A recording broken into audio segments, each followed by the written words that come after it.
What's up, everyone? My name is Brandon Kyle Goodman, and you're about to watch Black Folks, which is where I have one on one conversations with Black people of various identities about our lives and how being Black has shaped our experiences. So, today I'm talking to actor, writer, and one of my dear friends, Chinaza Uche, who's currently on the Apple TV series Dickinson and Little America.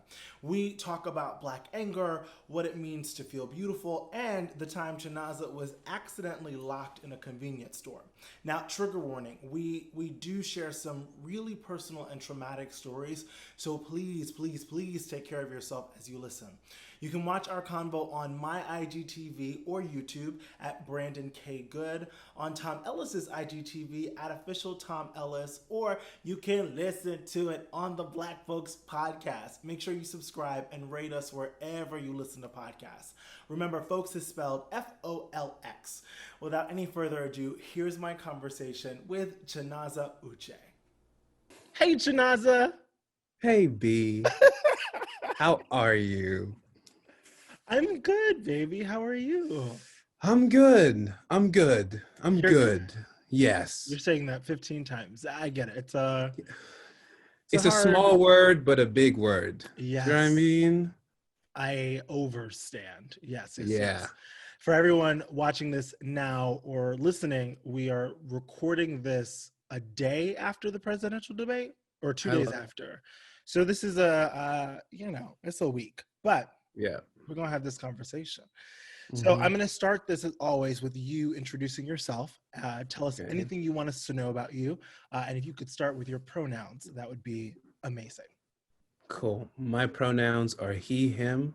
My name is Chinaza Uche. I'm a actor, writer, producer, mover, prayer, wisher, sometimes singer, holder of hands, freer of hearts. And I went to school with B. Goodman. Yes, we went to NYU together. And Chinaza and I, Chinaza's one of those people that we don't talk every day, but you better believe when we talk, we go down into the depths of our hearts and spirits. And so I'm so happy that you're here. Yeah. So I'm gonna start this off by asking you a little Black folks question, and then I'll ask you a big Black folks question. Okay. Yes, let's go. So the little Black folks question today is, what is your favorite Black meal? Oh, look, I love fried chicken and I love sweet potatoes, mashed, butter, cornbread. But then Black meals are so diverse. Of course. I also like straight up Nigerian soups, like egusi soup. I don't even know what's in. I don't even know. It's just yellow and black and delicious. What's the base? Is it a bean? I don't know much about soups. Look, man, I don't know. I go home and I eat it. Okay. Will you spell? But it's my work. Is caption this? Spell it for us. I think it's EGUSI, EGWUSI. One of those. It's you know it. You don't even know it. Give us some or the Senegalese peanut soup. The Senegalese make some kind of peanut soup that's delicious. Okay. Wait, Judith, will you find out what's in a goosey soup so I can help? Yes, please help me. My parents are gonna be proud. Finally, you've had to go on a podcast to learn what a goosey soup is made of. Thank you. I'm gonna hook you up. Don't worry. My favorite Black meal. Whenever I think about my favorite Black meal, I think about my grandmother's barbecue chicken, and I don't know what she did to it or with it, but never has there been a sweeter barbecue. And it was always she would only do wings. So she would buy she would do a tray of wings, and then she would make a vegetable rice, which was I know it had soy sauce in it and the frozen medley of vegetables. So it was it ended up being looking like a brown rice, but it was white rice. And it's one of my biggest regrets. As a kid, you don't realize how valuable your grandparents are. As an adult, I'm like, oh my God. So the knowledge and the wisdom that I was around and had no concept of. So I wish I could ask her how to make it, but You Oh, know, we're gonna trade recipes. I'm about to tell you I'm, what your goosey soup tell me is. what it is. Tell me what it Let's is. see, I'm gonna ground. I'm gonna fact check it with my mom. So Okay, you do be it. Do it. prepared. It's spelled Egusi, Okay. and it's a seed, a goosey seeds. Come on now. Gives the soup a unique color and flavor. Yes. And you could substitute it with a pumpkin seed if you don't Why? have it. I don't know, honey. I'm just reading what they No, said. that's awesome. I'm glad that you're spreading out the gospel of Egusi. Absolutely. It Yes. also says you can add like crab and shrimp and smoked fish. Yeah. Ooh, Yeah. rain, smoked oysters and chicken. Yeah. Ooh, look at you. We have to have a meal whenever the world is a world. Yes, we'll have a meal. Are you ready for the big Yes. black folks question? Give it to me. Okay, the big black folks question, and I'm excited to ask you this because I feel like we've had some conversations.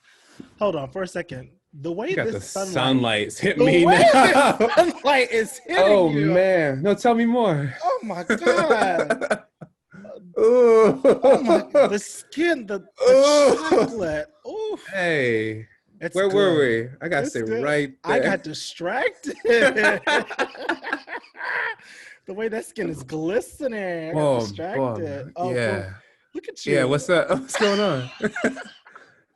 What's your big black question? I can't. Please lean back. You're too close to the camera. Please lean back. What's my big black folks question? Oh, did you see my camera is now shaky? See, you fucked. My camera was like, oh, he's too cute. I can't. It'll come back into focus. My big black folks question today is, do you remember the first time, or when's the first time you felt beautiful?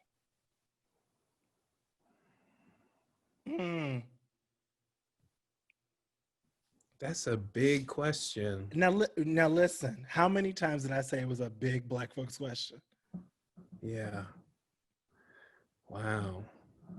I mean, that's a hard question. When's the first time? I mean, the first thing, that question hit me. Ooh, tell me what hit you about it. Well, I just haven't, something about the word beautiful with myself, first of all. Oof. And being like, I know I have felt beautiful. I know I have felt that. I cannot tell you the first time. First thing that comes to my mind is that I've seen photos of like my birthday at 3 years old or something. Mm-hmm.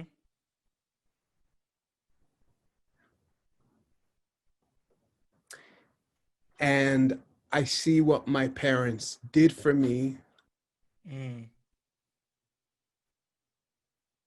And that's the... Do you know what, B? How dare you? Look, it's 45 seconds in. When was the first time you felt beautiful? How dare you? What kind of bullshit is this? Got me choking up. Oh my God. Chinaza, Okay. explain the photo. Tell me what so the photo you're No, I'm just thinking about, I just remember a photo of me being 3 years old, I think, in Nigeria. Mm-hmm. I have like a little cute outfit, people around me. And I think that's what I thought about. I was like, yeah, I imagine I felt beautiful that day. I imagine, because beautiful is also like, what does that word mean? And I think it's like loved, celebrated, seen, accepted. And I think that's probably the first time that I don't remember, but I've seen photos and the kid looks pretty happy in them. Okay. Are you going to answer it now? You're so rude. You're so rude. Oh my God. I will answer, but then I'm gonna come back to you. So I'm not done. Okay. Okay. The first time that I felt beautiful, and I will say for me, that is also a complicated word, which is why I said it, because I think I've been called handsome. Like my mother, you're so handsome. Right. You're so handsome. Right. But I don't know for you, but for me, beautiful was different than handsome. Like handsome was like, I'm gonna try and explain this or the best way I can. I think this is the first time I'm actually talking about it like this, which is that handsome felt like um, expected or a given. Mm-hmm. Like everybody is handsome. Mm-hmm. And beautiful felt like really specific. And I think it Yeah. was always related to, I'll say for me, whatever I was seeing on TV or in magazines, or just the way like walking down the street with friends or with your parents, and like somebody walks by and everyone goes, they're beautiful. Oh, she's Mm-hmm. beautiful. Oh, he's beautiful. And I never I never saw myself like that, Mm-hmm. but always wanted to. Uh, and had to. I'm actually wearing a shirt that says, "You were brainwashed into thinking European features are the epitome of beauty," Mm-hmm. um, which is really important inside of that conversation because I think Mm-hmm. beauty was also tied to European features and Mm-hmm. not tied to like my beautiful big nose and my beautiful big lips and my chocolate skin. I think the first time I felt beautiful uh, was, I'm gonna say probably somewhere in my 20s. I can't pinpoint it, but I'm gonna say it wasn't until 25, 26. Maybe I started Mm-hmm. to have that conversation, which is a Mm-hmm. lot of years to not feel attractive or beautiful. Yeah. Um, and I think that was the case because around 21, I've talked about this before, I went to therapy and I told my therapist that no matter how attractive I was, I'd never be as attractive as a white man. And my white therapist at NYU looked at me with fucking horror. And I was like, that is fucked up. That's a fucked up thing to Yeah. say. And so I had to go on my journey to like decolonize my conditioning and my thinking. And so I think around somewhere in my mid 20s was when I started to be like, okay, no, I'm beautiful. But I don't remember like the exact moment. I just Yeah. know that there was a shift in the way that I saw myself in Mm-hmm. photos or in headshots. I had an afro at the time. So yeah, it was mid 20s. Yeah. It makes yeah, that makes sense. And circling back to your statement around the word handsome Mm-hmm. and how, like, I'll speak for myself, but there was like, I'm just agreeing that there was an expectation or an idea that was expected. It felt very gendered in a way, right? Yes. Mm-hmm. So the idea of someone calling you beautiful would feel like, no, I'm trying to say something specific. It's beyond this word. And the idea of having that feeling is beyond the ideas of how a male presenting person is supposed to be. It's about something Yes. beyond that, Yes. you know? Yeah, it's beyond like girls are pretty and beautiful, boys are handsome and Yeah. hot. It's beyond that. It's this like, yeah, I don't know. It's the beauty is in the eye of the beholder. It's, I don't know. It's that language, and it Right. just it just never felt like it fit, but I wanted it to fit. And it wasn't about Right. like being pretty like the Right. girls. It was really just like being valued, I think, is Yeah. ultimately what it was about, like being valued in my body and with this face and with my style and with how I Yep. speak. And for me, I'm, as a kid, even more obviously like very femme, and just wanting all of that to be considered uh, Mm-hmm. of value. Ultimately, Mm-hmm. yeah, I guess that's what being beautiful really is. Is like the question is like really when's the first time you felt valued? Like, Right. mm, And also it's like internally too. Did you yes, value yourself? yes, And yeah, yeah. I and to me it's also that's connected to accepting who you are as an individual. And I don't know when that happened for me.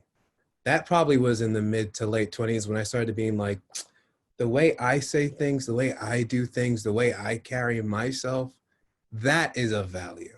It's not on the way to something else. I'm not halfway this person. I'm like, this specific thing that I do is of value. And Yeah. that's hard. That's just hard. You know, I think What it's makes it hard. hard? Um, well, one thing that made it hard, right, is that we were pursuing acting. Mm-hmm. And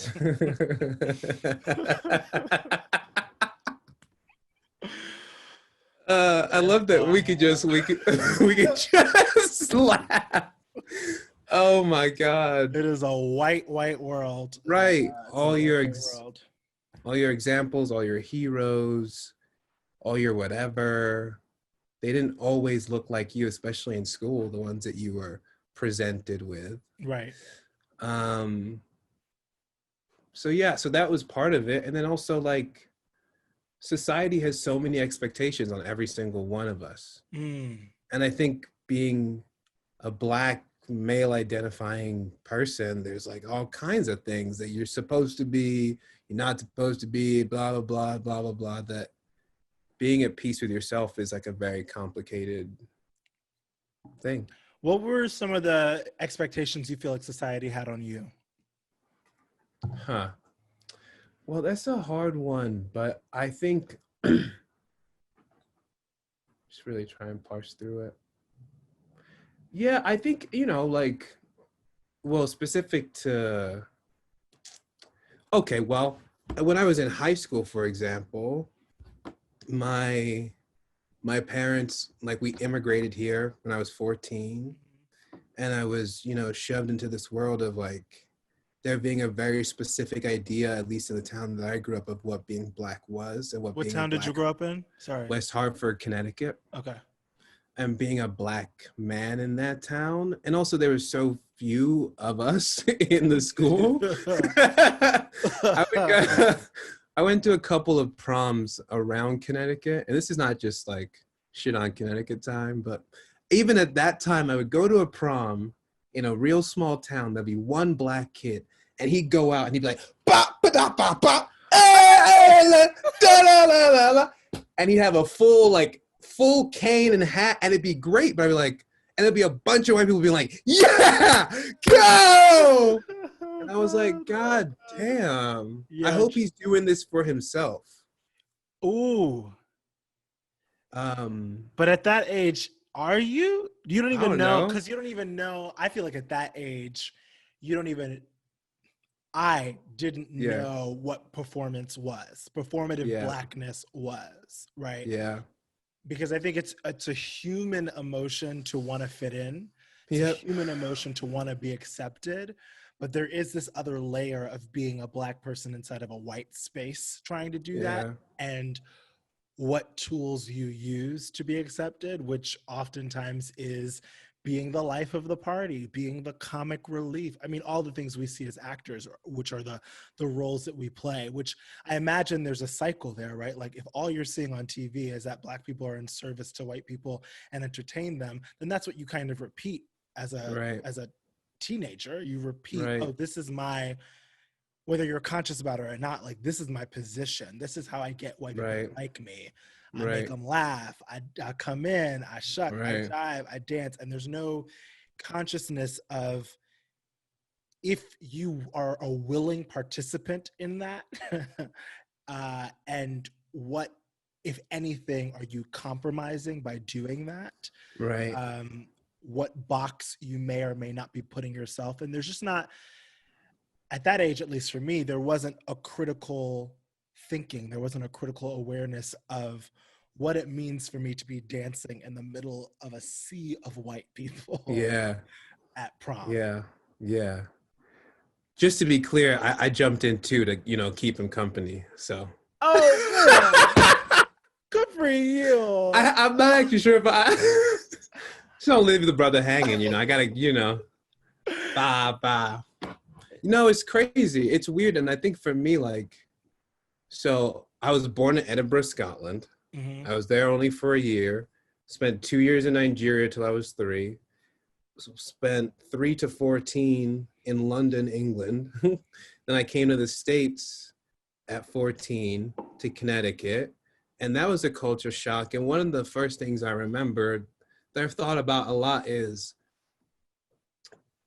like I wasn't Black definitely in the same way, and I wasn't Black in England. But Mm. the reason I wasn't was because the spaces that I were in were mostly Pakistani and Bangladeshi, and the white people were the minority. So we didn't really have the same discourse when I was a kid there, right? Okay. Yes. So that was an interesting thing to go from that to a pretty predominantly white space at 14 years old. Oof.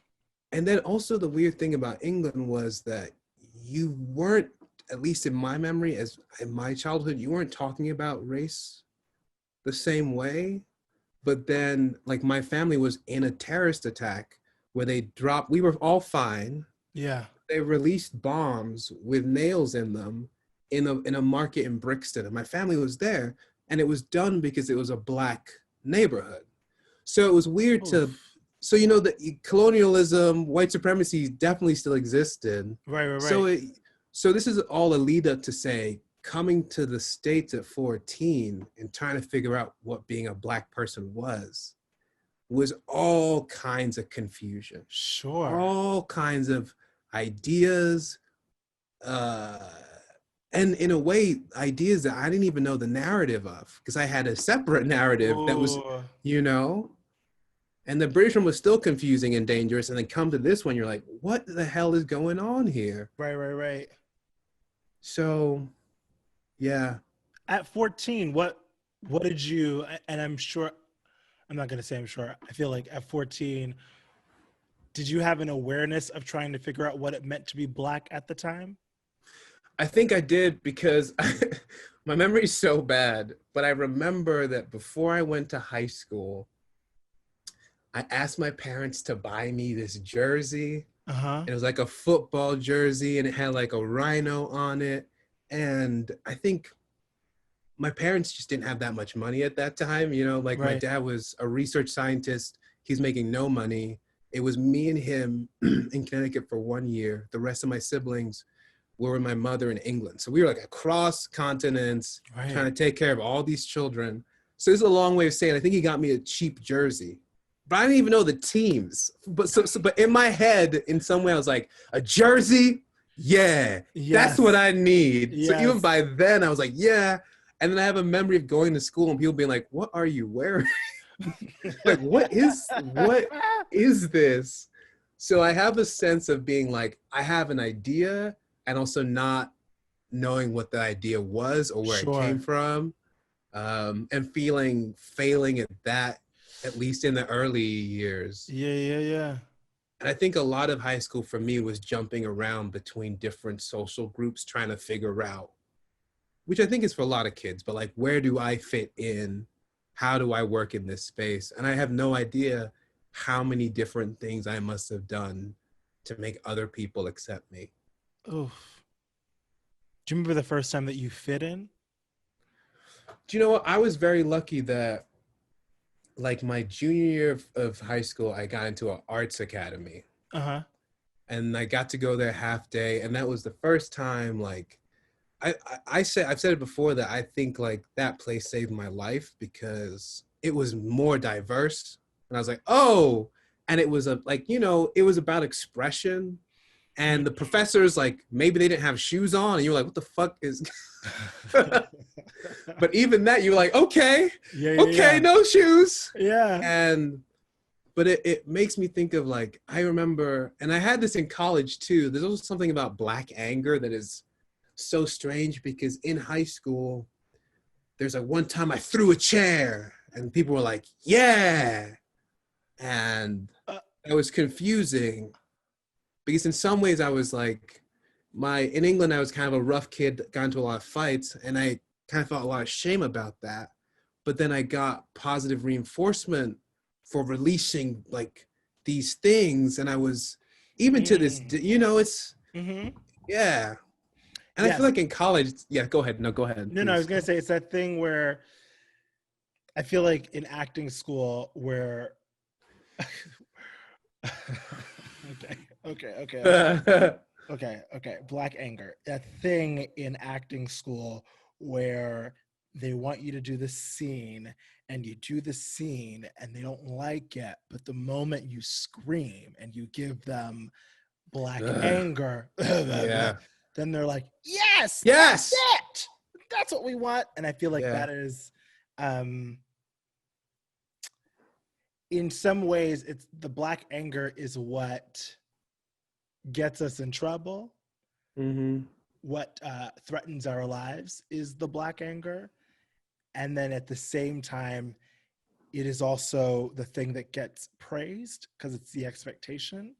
For Yeah. those of us who are in these schools where we're the only black person or one of the only black people, there's Yeah. a value placed on our anger. There, maybe it's because there's a controlled, I'm putting this in quotes, a controlled danger. Yeah. um I think about Dangerous Minds, Michelle Pfeiffer. I feel like everybody wants to like save Yeah. wants Yeah, that, like totally. that white savior story, and your black anger gives them that. Because if Chinaza throws a chair in his sophomore year and I'm invested in him, and now his senior year he's sweet as pie, I saved Chinaza. And that's a narrative that I think white people unknowingly, some of them, uh like, love, Yeah. they appreciate, which is confusing Yeah. for us as the woof. And that confusion, right? I mean, I can't help but think about this, and we don't have to, but it's confusing today, even at this age, Mm, because sometimes it does feel that black anger is a thing that people hear. mm. Sometimes, but then it doesn't feel that different from acting school in a strange way. Tell me Sometimes, more. as in like, I mean, the simplest way is like, oh, the situation of black people in this country is tough. Okay. If I scream it, you go, oh my God, I believe you. Oh my God, I can see your pain now. I have a way in. And that's not that different from what was happening in high school or college. Yes, And yes, it never acknowledges whatever the actual reality. It's about if yes, I can get it to you, if I yes. can like pour I out my. It's like white people have to like, okay, uh you know me, I'm trying to figure out how to say these things. So um similar to what you just said, there's especially kind of being in the wake of these last few months on social media and Mhm. videos and tweets and whatever else of black activists and educators and influencers, speaking out. There is this thing where if somebody is not emoting, if somebody is not plugged in, uh, white people think that there's nothing happening. And Right. that's the danger, is that uh, the black people who are rightfully so Yes. keeping themselves safe by compartmentalizing and to a certain extent numbing, right? So they can show up and do what the fuck they have to do. And so there isn't a lot of anger being shown or a lot of pain being shown. White people then think, oh, well, then it doesn't exist, as opposed to taking in the full context of what's happening and understanding that the quietest person is quite possibly sometimes in the most pain. Yeah. But just because it doesn't look like it doesn't mean you shouldn't believe that they are. Right. And there is this dangerous line of, I think, black people having to uh, give a lot of passion, which then gets translated as anger, which then easily gets translated as threatening. And you're kind of like walking this line of showing enough emotion so that you believe me without going too far that you shoot me. Whew. Yeah, Does that make sense? that makes sense to me. 100%. And that, I mean, if anything, have never thought of this, and I don't even know if but that it makes me go that every black person should have gone to acting school. I think Black people, I've been saying, are the best actors. I think every Yeah, Black person that you come in contact with is an incredible actor, uh, yeah, because there is a level of, it's a survival tactic, right? To yeah. like act like you're fine, or to be able to channel. Because I mean, if we were to really, if you and I were to really sit here and Mhm. like unpack every headline, right? And we were to not just unpack the headline, but then unpack the lives that those people led, the life that Breonna Taylor led, and then sat here and went through Ahmaud Arbery and George Floyd and Tony McDade and Dominique Fells and the level of rage that would overcome us, understandably, but it would be there's not really a word for it. I'm going to say an epic, but like, I don't think there's language in the dictionary to describe the level of rage that would overtake us and Yeah. Black people if we were to really plug all the way into like the depths of what this shit is, which makes us incredible actors. And I don't mean us as like actors as career, but just Yeah. as Black people. Like there's, I don't know. Yeah. There's a survival, and there's a level of like, I have to pretend like this doesn't exist right now. Yeah. Suspension of disbelief has to take place right now in order for us to survive in this moment. And the dexterity. That's I Mm. mean, like the ability to just bop, bop, bop, bop. I mean, I feel like how many times I find myself in a conversation where before I say the next thing, I have to think 10, 15 things. If anything, Ugh. I haven't thought of this before. I love the game of chess. And Yeah. maybe that's just another thing where you practice that survival skill of like, okay, if I say this is gonna happen, that's gonna happen, that's gonna happen, this is gonna happen, that's gonna happen, this is gonna happen. You have to play out the scenario. Yeah. And the rap, the pace, the rapidity that Oh, we have to do that yes. is there should be some medal. There should be something. It's a, Or it, it should be stopped. or it should be, I mean, ultimately it should be stopped, but it's like there Right. is a lack of awareness, I think, for obviously white people, but I also feel like as a Black person, it hasn't been until recently, and I think this is Mm-hmm. happening for a lot of Black people, where you're like, oh shit, the amount of like, it's an Olympics, the mental aerobics, Yeah. the mental Olympics that we go through, because we've been doing it for so long since you landed. Mm-hmm. I mean, I can't remember. I think like the first race conversation I had was around age 6 or something, right? So Mm-hmm. since that time, I've learned, like, I don't even reach for my hoodie after a certain hour. And I don't think about that, but because it's now ingrained. But that is a Mm-hmm. part of the mental Olympics, which is like, oh, right, I'm going outside to walk my dog. We're living close to the hills. It's dark outside.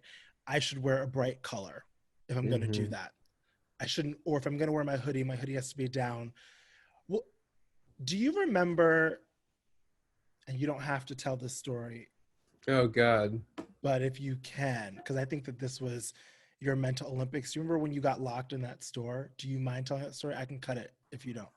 No, no. I've been thinking about it a lot recently. Um, Oh, sorry, I dropped a pen. no. Yeah, I do. My memory also works very weird. And at some points, I wonder how many things have I blocked out? You know what I mean? That you just got to So file many, away, so many, so many. But with that one, it shook me up obviously so much that I wrote it down and I reread the email recently in the midst of all this, just to be like, and just to, so for anyone who's watching, simply what happened was that I walked into a Walgreens to buy like dish detergent or cleaning supplies. The gate was like half down when I walked in, but people were still in there. Customers were still checking out. I went to the back, looked in the cleaning supply thing. And when I like turned around, the person was the worker. I don't know. Maybe I had my headphones on. I don't know. I was a kid, like 20 something. Yeah. The worker was locking the gate from the other side. So I like run up, but they have headphones. I remember that. They can't hear me or see me. And I just watch the gate shut. And I'm like locked inside of this Walgreens. And then what happened was just like what you're talking about. I started just doing things. I think the first thing I did was I just took all the stuff I was gonna buy, I put it somewhere else, moved away from it. The things I concretely remember doing were, I know I called the cops to be like, I'm inside of the store, and they asked me a bunch of questions. Da, da, da, okay. Then I went to the security camera, emptied all my pockets, put my hands up, spoke to the camera. I don't have a weapon. I'm not committing a crime. I like tried to find ways out, couldn't. And I think my phone was dying, so I charged my phone, and like maybe that's when I called the cops. And I called the cops, and I'm talking to the cops, and I'm like, da da da da, leave it. And then I just wait, and it was just like I was absolutely terrified. Oh, I pour out my backpack too, make sure there's nothing in there. And then long story short, the cops come, who I've talked to, and I've told them that I'm locked inside.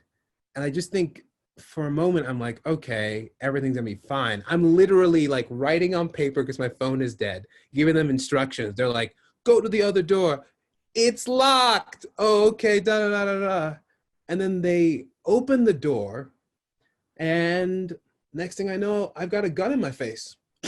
I'm like, wait, what? But it really wasn't, wait, what? It was, all those behaviors you did that really made no sense. You're locked in the store. Why are you emptying your pockets? Why are you emptying your backpack? Why are you putting all the stuff you bought away from you? Why are you like, whatever? All of that was correct because somehow in my mind, I was like, why am I talking? And I remember this, I was thinking about this recently. I was telling the camera, and I think it was just so, these are very emotional times, but it was just so like, if anything did happen to me, there'd be proof that I didn't do anything wrong. And that's where I was. I was like, my mom will know that. Yeah. So that is a weird list of things to have to do. Yeah. And then they still put the gun in your face. And this is after I've been talking to these people through the window. So they've seen my face. Yeah. They've seen my humanity, whatever you want to call it. At worst, I'm stealing from a Walgreens. At worst. Why is there a gun in my face? So the gun's in my face. They push me up against the wall. They turn me around. They search my backpack, which was empty, and there was nothing in there. Anything in your backpack, it's empty. They search me, nothing in my pockets. And then they send me on my way. And what I think is like crazy, I don't know how many years ago that was, and that's just on the list of experiences I've had. Yeah. It's probably the worst one that I've had. But then I think about what other Black people have gone through, and that doesn't compare at all. And it still sits with me every day. Of course. So I try to I don't try to imagine, but I feel for any person who has to go through anything like that or worse. Yeah. And there's so many people who are going through worse. Back in the old New York days, you just see, a young kid frisked on the subway platform, and you just know it's mentally and emotionally embarrassing and hurtful. Yeah. And there is a crowd of people and no one's doing anything, and you are just being embarrassed. And that stays with you.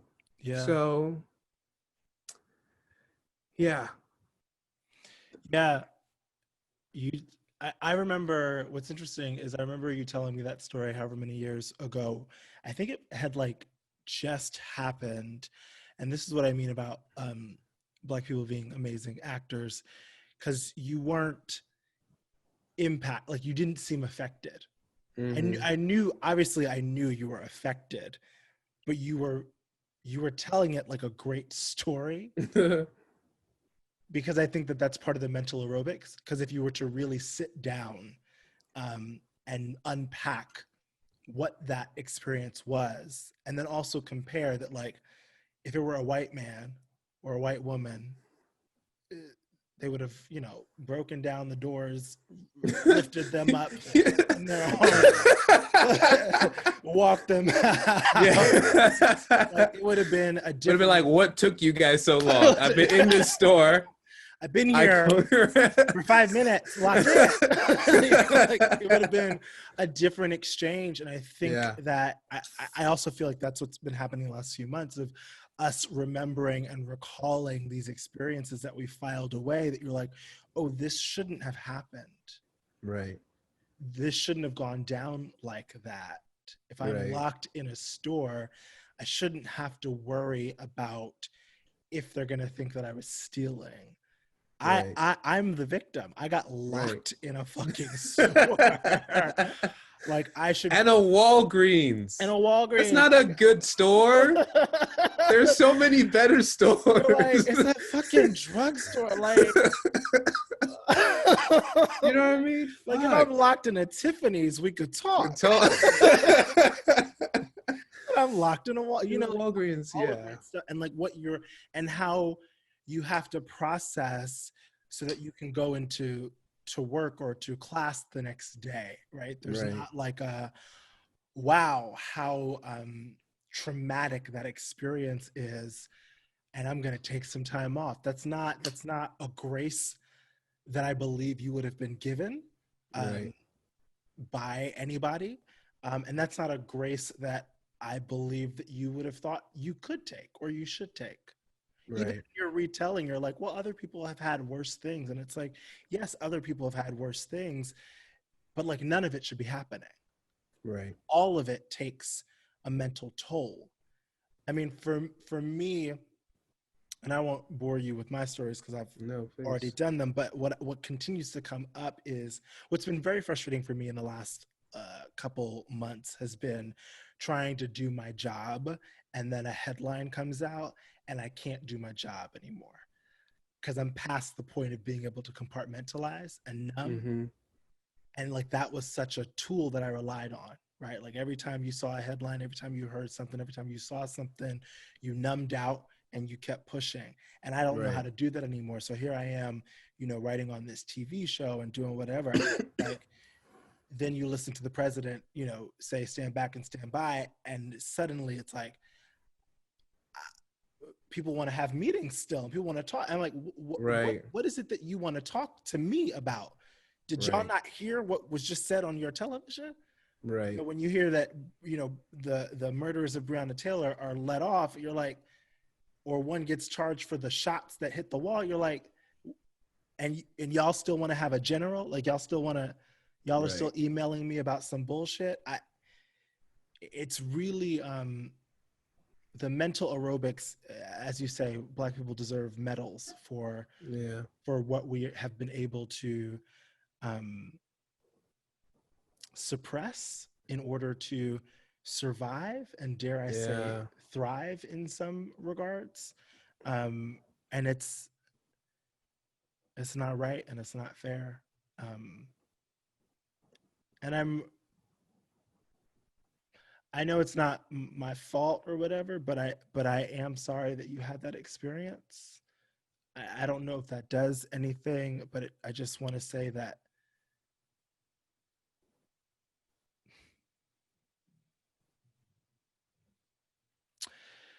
I'm really sorry that that this is the life. I appreciate that. You don't have to. I appreciate that. And I love you. Yeah, I love you too.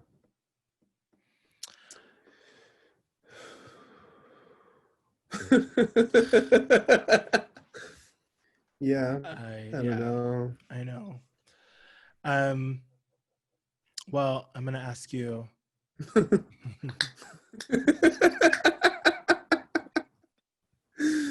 Oh Lord. It's so wild because you're like, oh shit, like to keep from like really just like crying all the time. Right. you you do have to find a moment to laugh at the Yeah. absurdity of it all.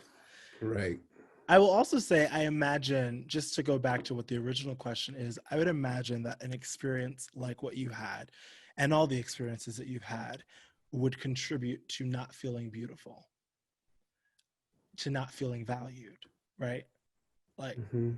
like when I asked you, when's the first time you felt beautiful? We're like a couple seconds in, and it was such a visceral response for you, and I would imagine for a lot of us. And if you asked me the question, I would have responded no differently. It would have taken me a beat, but I imagine it's because of these moments that we've had in our life that are so etched into our psyche and etched into our spirits, in which we didn't feel a value. And so it feels weird to say, oh, I felt beautiful and I feel beautiful.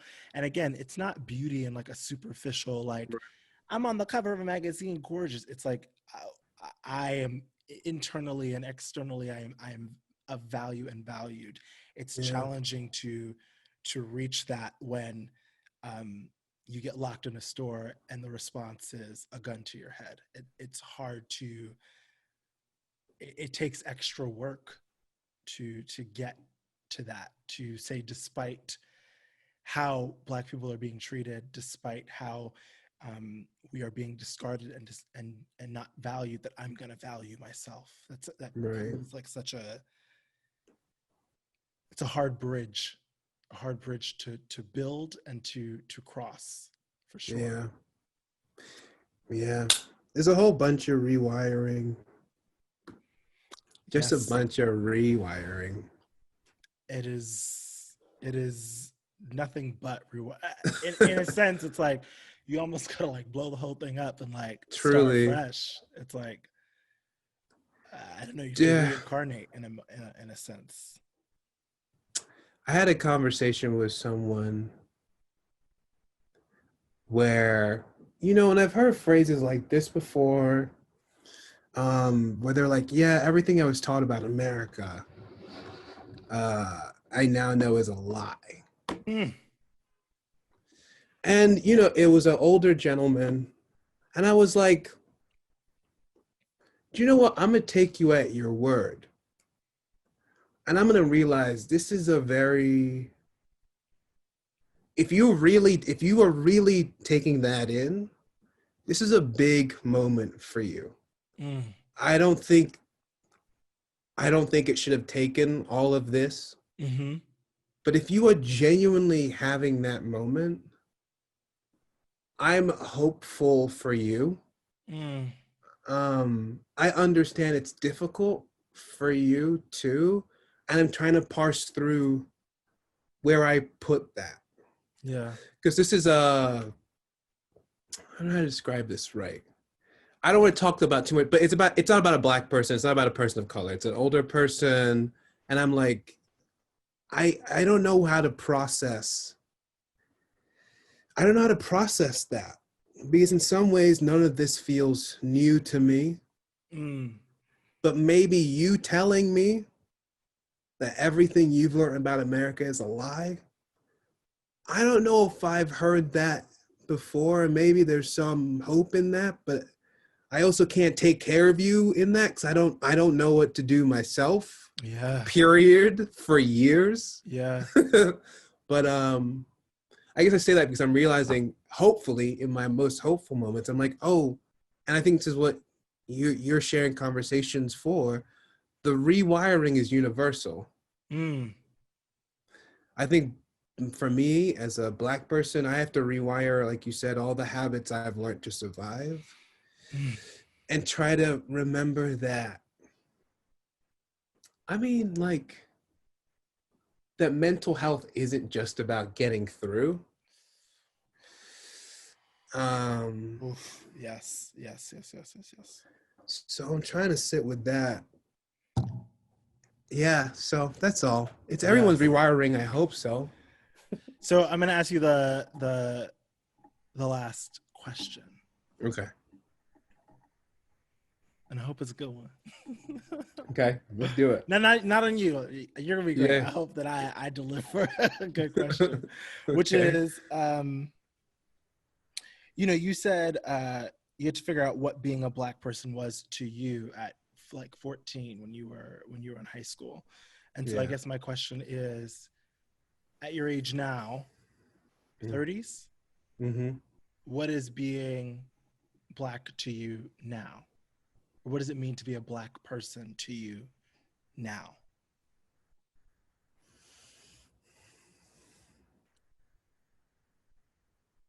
Do you know what? I was thinking about this. I had a lot of thoughts, but I think the first word at this moment in this country at this time is responsibility. Mm, I do think there's a different responsibility right now, and part of that is also making sure that I can walk into rooms and say the things I need to say, mm. that I can check that, yes, I can just, I think about all the times I haven't said something and hope now that I will, Ooh. and just feeling that. And then I was thinking the other day about like, was I born Black? Right? Ooh, walk me through it. I was like, okay, Black as we are existing. Look, let me, and this is parsing it through in real time. Yes, yeah. Black in this, I was like, okay, was I born Black? Right? Because when I think about Black in anything that's been colonial space, anything, there's so many connotations and ideas. And I was like, well, you start dancing with the idea that like, no, no, no, I was born a person, and then Mm-hmm. the society has drawn these lines, and now I'm proudly Black. Yes. But then I went further to be like, well, if I was born Black, what is Blackness then? And I was like, loved, cared for, Mm, um, mm. all the regal, like Yeah. important, Yes. held. I was like, if I Yes. was born Black, that's what Black is. And Yes. I see that in my family, I see that in my friends. I'm like, to carry, I maybe at this age I am understanding more about why you, hey Matt, why My you, no, absolutely. My white wife is somewhere. But why you just gotta pour love into a child? mm. Just have to. So being Black right now, I think, is also about sharing those things, love, care, respect, honor, with other Black people, and Mm. hoping that they feel I have their back, I see them, Yes. like no matter what the world is saying, being like, that does not change the fact that you are of value, and trying to hold myself accountable to make sure that I'm doing that. And I'm sure I will fail. I'm sure I have failed. I will continue, but there feels a sharper focus and clarity to be like, this will never be in question again. Back to your Mm. question of being beautiful. This will never be in question again. Yes. If I Oof. can do that, yeah. So, I love that. I what love, is it for you? what is it Thank for you. me? What is being Yeah. Black for me? That's a great question because I've never thought about it. Mm. Huh.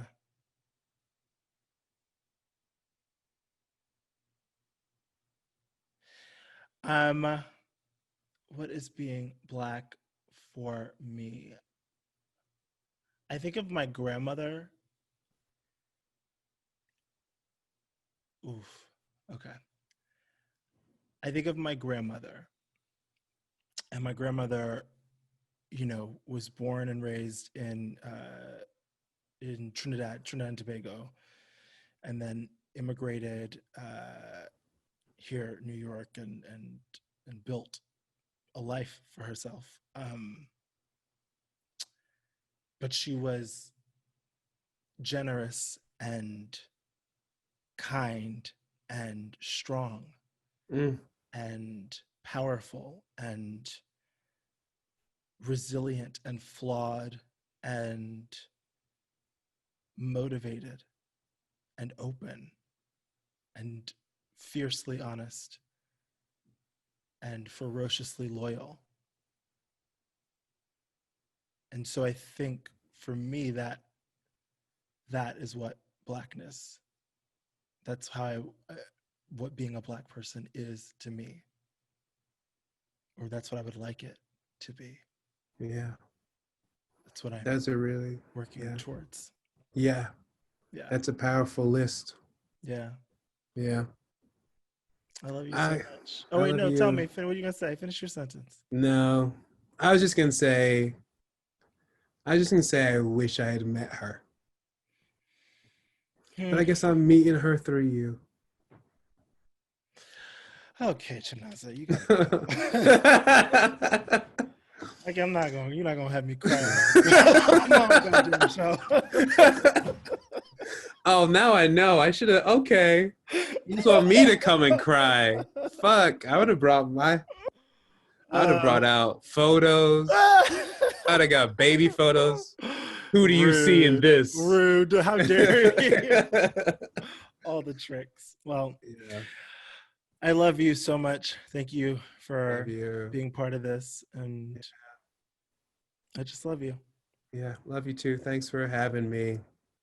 Stay yourself. And you stay Black. Stay Black. Hell yeah. I'm put that on a shirt. Stay Black. Yes. 10%.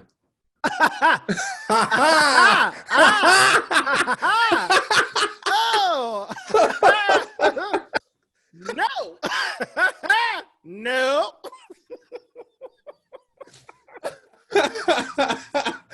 That was thank you for that. I also, because your hands were here, I was like, he's fighting. I had to find the ha that would shut you down. It took me a second, but I did find it. Yes, you did. Oh my God. Love you. This was great. Yes.